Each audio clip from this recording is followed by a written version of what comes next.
Milliardaire noir retrouve sa maîtresse enceinte à l'hôtel. Mais sa femme arrive avec les enfants. Le champagne se renversa sur le tapis persan lorsque Camilla laissa tomber sa coupe. Ses mains tremblaient tandis qu'elle fixait le test de grossesse positif qu'elle venait de sortir de son sac. Marcus Washington, l'homme le plus puissant d'Atlanta, se figea au milieu de la suite présidentielle du Ritz-Carlton.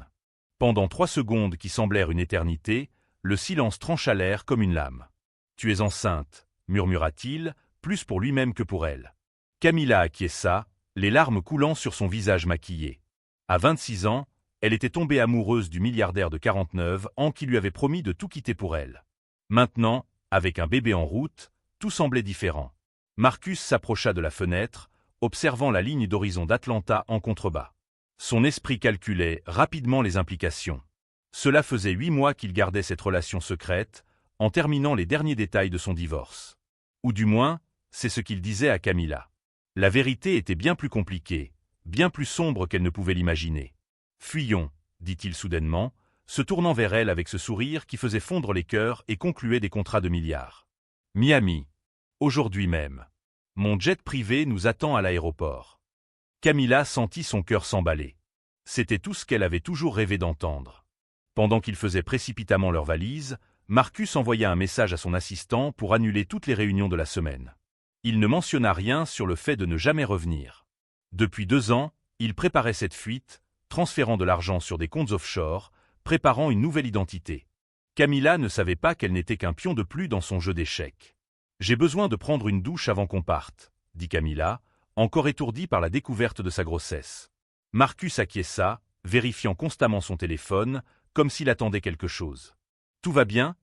demanda-t-elle, remarquant son anxiété. « Parfait. Dans quelques heures, nous serons loin de tout ça. » Ce que Camilla ne savait pas, c'est que tout ça incluait bien plus que des affaires non résolues. Cela incluait une famille entière que Marcus avait abandonnée sans un mot d'explication, sans un centime de pension alimentaire, sans même reconnaître légalement l'existence de ses propres enfants. Marcus se servit un whisky en attendant que Camilla sorte de la salle de bain. Il ressentit une étrange douleur dans la poitrine. Était-ce de l'excitation ou de la peur? Il n'arrivait pas à faire la différence. Le jet les attendait à l'aéroport, le carburant chargé, le plan de vol approuvé pour Miami. Il ne restait plus qu'à quitter l'hôtel et disparaître à jamais. Camilla sortit de la salle de bain vêtue d'un peignoir blanc de l'hôtel, les cheveux encore humides. « J'ai peur », confia-t-elle à voix basse. « Et si c'était une erreur ?» Marcus s'arrêta et la regarda droit dans les yeux. « Fais-moi confiance. M'as-tu déjà vu hésiter devant une décision ?» C'était vrai. En 8 mois, elle ne l'avait jamais vu douter de quoi que ce soit. Mais pendant qu'elle finissait de se préparer, Marcus ne pouvait se débarrasser d'un sentiment inquiétant. C'était comme si quelque chose les observait, attendait, prêt à exploser. Il regarda par la fenêtre une dernière fois, sans savoir que ce serait la dernière fois qu'ils connaîtraient la paix. Ils étaient presque prêts à partir lorsqu'ils entendirent des coups violents à la porte de la suite. Marcus se figea. Personne ne savait qu'ils étaient là.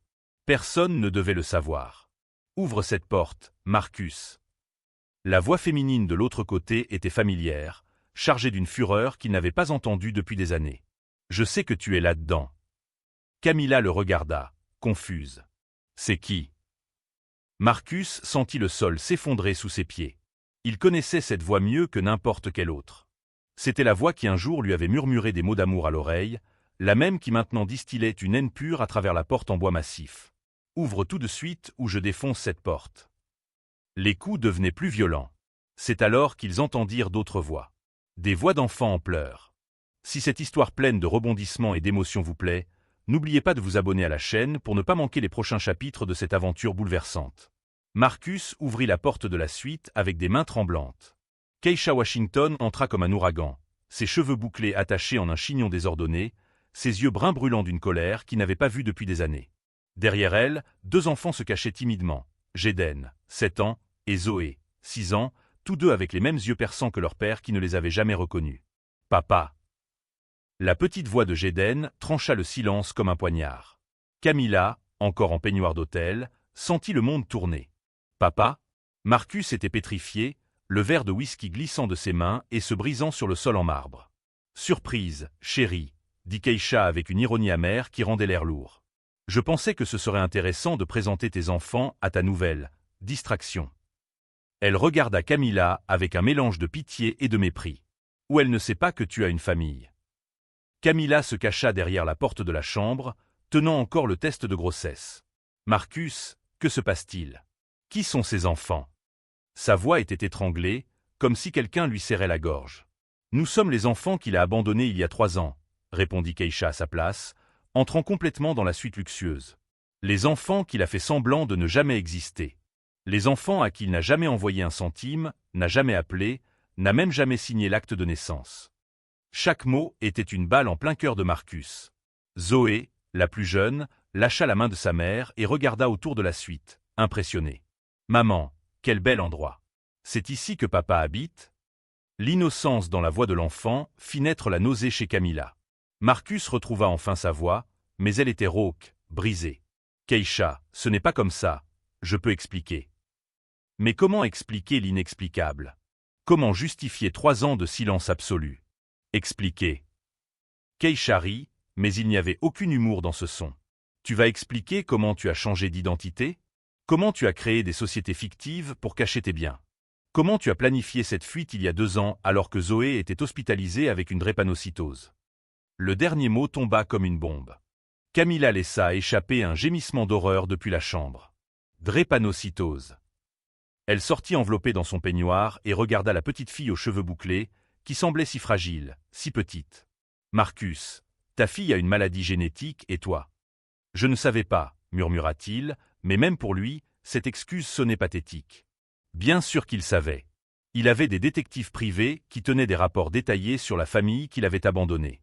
Il savait chaque crise de douleur, chaque transfusion, chaque nuit blanche que Keisha passait à s'occuper des enfants seuls. Jeden s'approcha de Camilla, curieux. « Tu es jolie. Tu es la copine de papa ?» Camilla sentit ses larmes brûler ses yeux. Comment expliquer à un enfant qu'elle était enceinte d'un homme qui les avait abandonnés?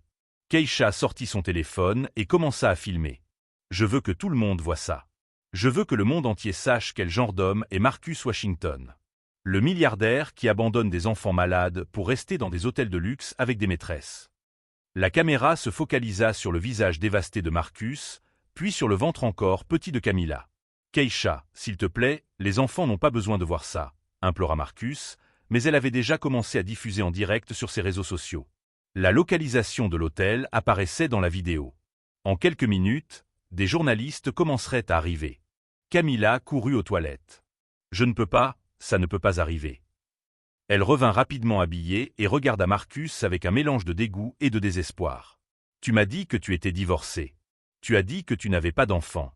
Tu as menti sur tout. » Sa voix résonna dans la suite luxueuse. « Camilla, s'il te plaît, laisse-moi expliquer. » Marcus essaya de s'approcher, mais elle recula comme s'il était venimeux. « Non !» cria-t-elle, montrant le test de grossesse. « Je suis enceinte d'un monstre. De quelqu'un qui abandonne des enfants malades. » D'un geste violent, elle lui lança le test au visage et s'enfuit de la suite. Keisha observa la scène avec une sombre satisfaction.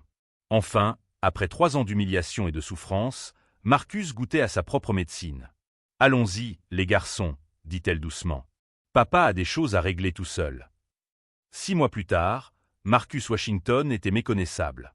L'homme qui dirigeait un empire de 15 milliards vivait désormais reclus dans un appartement modeste en banlieue d'Atlanta, la barbe de 3 jours et des vêtements froissés remplaçant ses costumes italiens impeccables.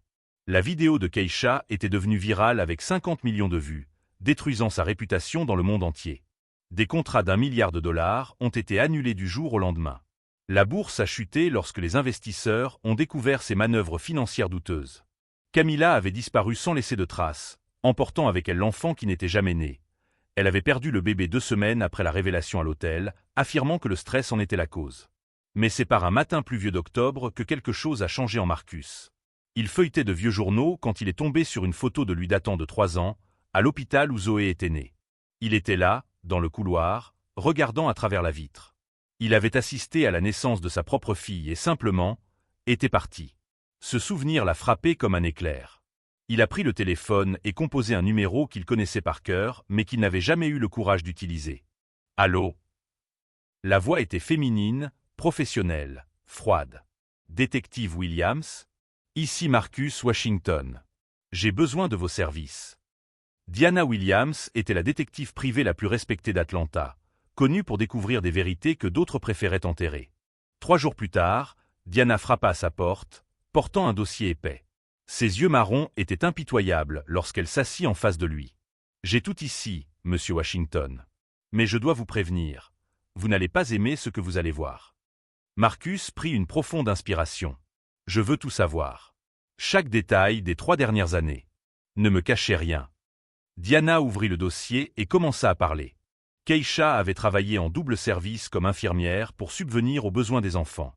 Quand Zoé a été diagnostiquée avec une drépanocytose à 4 ans, elle a tout vendu pour payer le traitement. Elle dormait à l'hôpital, par terre, à côté du lit de sa fille, car elle n'avait pas les moyens d'un hôtel. Voici la partie la plus difficile, continua Diana en montrant des photos médicales. Zoé a failli mourir 2 fois lors de crises de douleur.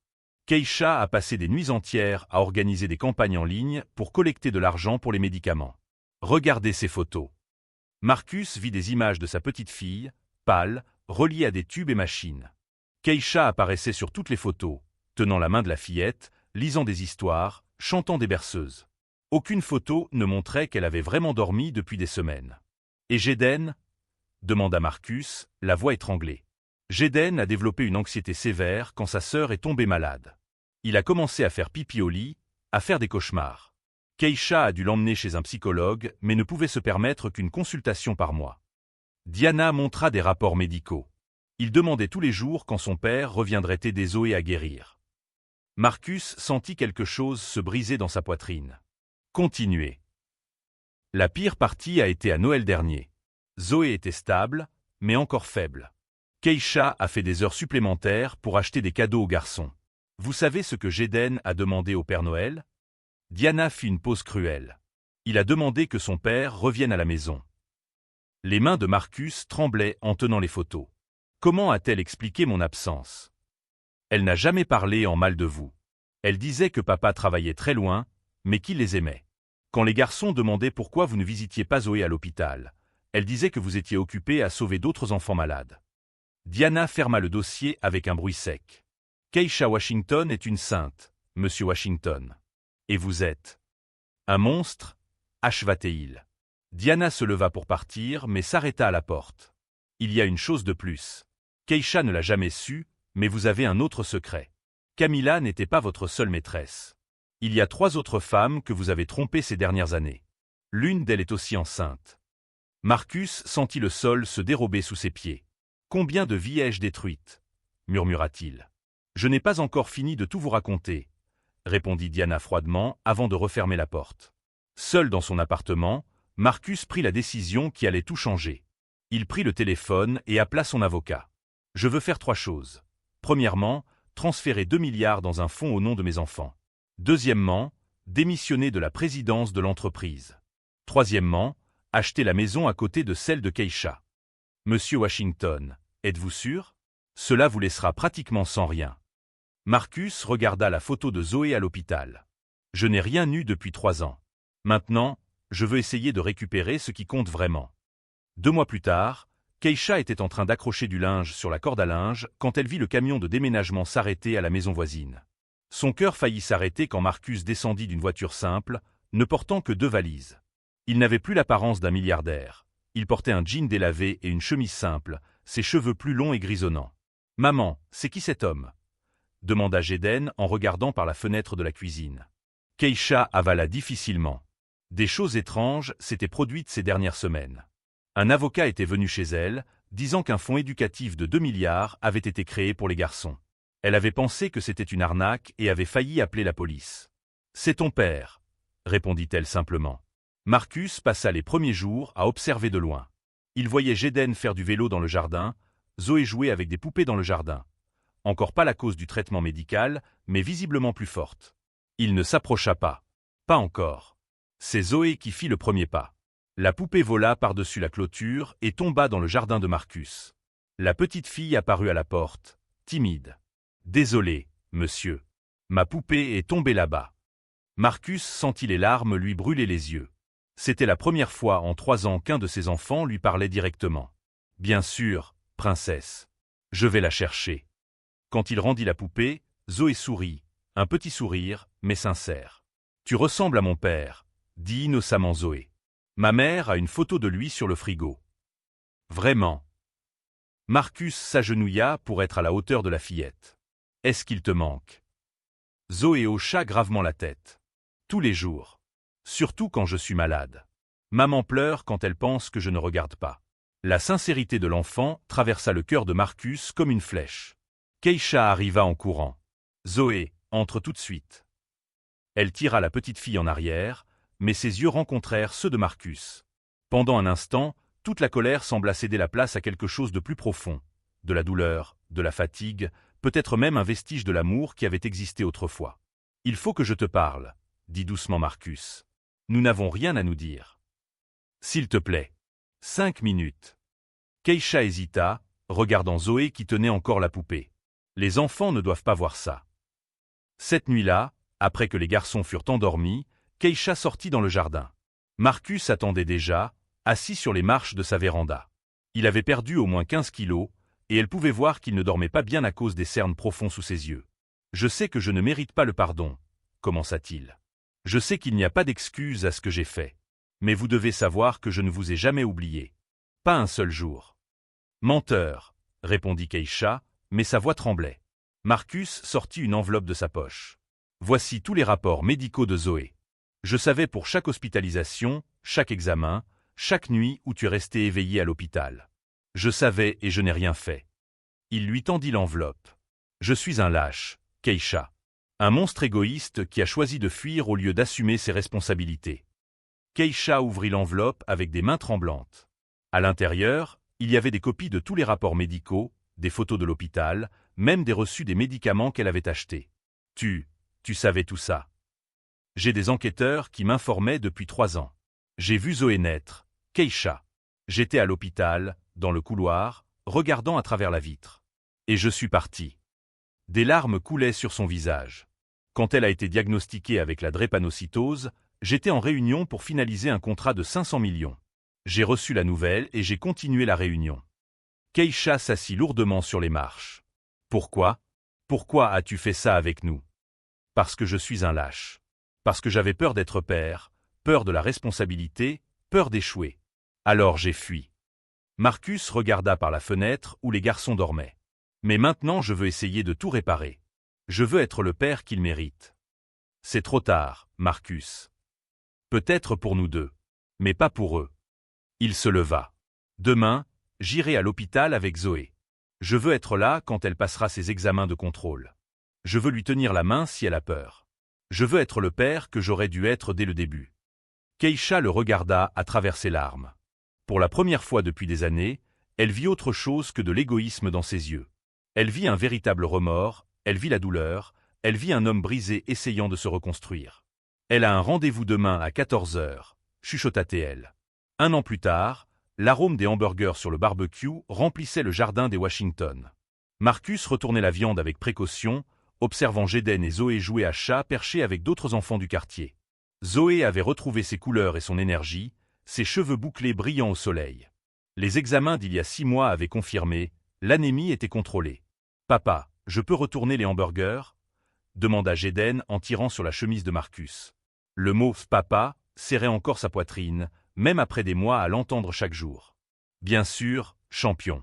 Mais faites attention au feu. » Marcus guida les petites mains de son fils, lui apprenant à utiliser la spatule. Ces moments simples valaient plus que tous les contrats qu'il avait jamais conclus. Keisha sortit de la cuisine, portant un saladier, un sourire sincère sur le visage. La méfiance avait laissé place à quelque chose de plus délicat. Pas encore de l'amour, peut-être jamais, mais du respect. Marcus avait prouvé son changement par des actes, pas par des paroles vaines. « Zoé, appelle les garçons pour qu'ils se lavent les mains, » cria-t-elle. Sa fille cadette courut vers ses amis, pleine d'énergie. Il était impossible d'imaginer qu'1 an auparavant, elle luttait contre des crises d'anémie falciforme. Keisha. Marcus s'approcha d'elle pendant que les enfants jouaient. « Je dois te dire quelque chose d'important. » Elle le regarda, curieuse mais anxieuse. Ces derniers mois, Marcus avait été transparent sur tout, finances, passé, même sur les autres femmes qu'il avait blessées. Il avait contacté chacune d'elles, présenté ses excuses et offert un soutien financier si nécessaire. Diana a appelé tôt ce matin. Elle a retrouvé Camilla. Keisha sentit son estomac se nouer. Camilla était un fantôme qui hantait les deux, la femme enceinte qui avait fui l'hôtel. Elle va bien. Elle vit maintenant au Texas, elle travaille comme enseignante. Et le bébé? Demanda Keisha, bien qu'elle soupçonnait déjà la réponse. Elle l'a perdu 2 semaines après l'hôtel. Le stress était trop grand. Marcus regarda ses enfants jouer. Elle a dit que c'était mieux ainsi. Qu'un enfant ne méritait pas de naître au milieu de tant de chaos. Keisha lui toucha doucement le bras. Je suis désolé. Marcus secoua la tête. C'est moi qui devrais l'être. Une autre vie que j'ai détruite par ma lâcheté. Il prit une profonde inspiration. Mais elle m'a pardonné, Keisha. Elle a dit que garder rancune ne ferait que lui faire du mal. Que je semblais un homme différent sur les photos qu'elle a vues sur Internet. C'était vrai. Marcus Washington était devenu une personne complètement différente. Il travaillait désormais comme consultant financier pour de petites entreprises, gagnant une fraction de ce qu'il gagnait avant, mais dormant paisiblement chaque nuit. Il était devenu un père présent, emmenant les garçons à l'école, aidant aux devoirs, assistant à tous les rendez-vous médicaux de Zoé. « Papa, la nourriture est prête. » Zoé s'approcha, en sueur après avoir joué, un large sourire sur le visage. Marcus s'agenouilla et la prit dans ses bras, ce qu'il n'avait jamais fait avant cette année. « Toute prête, princesse. Va chercher ton frère. » Alors que la famille se rassemblait autour de la table improvisée dans le jardin, Marcus ressentit une paix qu'il n'avait jamais connue en 49 ans. Il n'avait plus de milliards en banque, ne dirigeait plus un empire commercial, n'apparaissait plus en couverture de magazines. Mais il possédait quelque chose d'infiniment plus précieux, 2 enfants qu'il appelait « papa » avec un amour sincère, et une femme qui avait appris à lui faire de nouveau confiance. « Peut-on faire une prière ?» demanda Zoé en joignant les mains. C'était un rituel qu'ils avaient adopté récemment, une façon pour Zoé de remercier d'être en bonne santé. Tous se tinrent la main autour de la table. Marcus serra la petite main de Zoé et la main délicate de Keisha, sentant la connexion qu'il avait perdue si longtemps. « Merci que notre famille soit réunie, » dit Zoé les yeux fermés. « Merci que je ne sois plus malade. Et merci que papa soit rentré à la maison. » Marcus ferma les yeux pour retenir ses larmes. Pendant des décennies, il avait mesuré le succès en dollars, contrats et pouvoir. Maintenant, il savait que le vrai succès se mesurait en câlins sincères, rires d'enfants et la chance de réparer les erreurs du passé. La brise de l'après-midi faisait bruisser les feuilles de l'arbre sous lequel ils étaient assis. Marcus regarda sa famille, car maintenant c'était vraiment sa famille, et comprit enfin ce que signifie être vraiment riche. Si cette histoire de rédemption et de seconde chance vous a touché, n'oubliez pas de vous abonner à la chaîne pour plus d'histoires montrant qu'il n'est jamais trop tard pour recommencer.